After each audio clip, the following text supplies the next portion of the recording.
Сайн байцгаана уу? Аж ахуйн нэгж байгууллагууд болон иргэд зорчигчид та бүхэнд энэ өдрийн мэндийг хүргэе. Аялал жуулчлалын улирал эхэлж байгаатай холбоотойгоор хилээр нэвтрэх зорчигчдын тоо нэмэгдэж байна. За үүнтэй холбогдуулан зорчигчид хэдийн хэмжээний бэлэн мөнгийг биедээ авч явах нь тохиромжтой вэ? За мөн бэлэн мөнгөө заавал галын байгууллагад мэдүүлэх шаардлагатай юу гэх асуулт иргэдийн дунд түгээмэл байдаг. Тиймээс энэ талаар Чингис хаан олон улсын нисэх буудал дахь галын газрын галын улсын байцаагчаас дараах мэдээллийг хүргэж байна.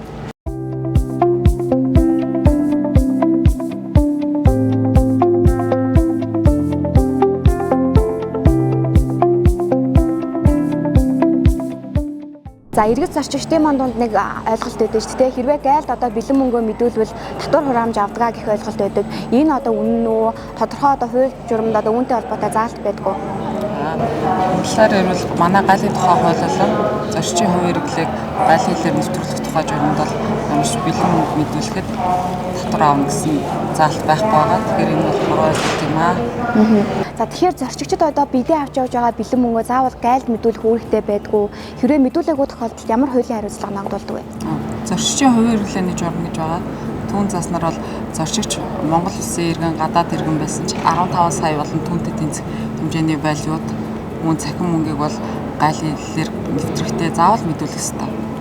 Мэдүүлэх шаардлагатай байдаг.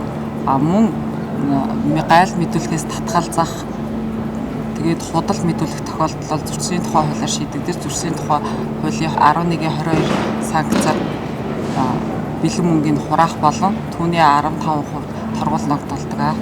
За аялал жуулчлалын улирал эхэлж байна. Тэгэхээр яг энэ үед одоо иргэд зорчигчдоо анхааруулж хэлэх ямар мэдээлэл вэ? Аялал жуулчлалын улирал эхлэхээр зорчигчдын маань урсгал нэмэгддэг. Тэгэхээр зорчигчдоо анхааруулж хэлэхээр тэгвэл та дайвар ачаа бити аваарай гэж зөвлөмөрөө.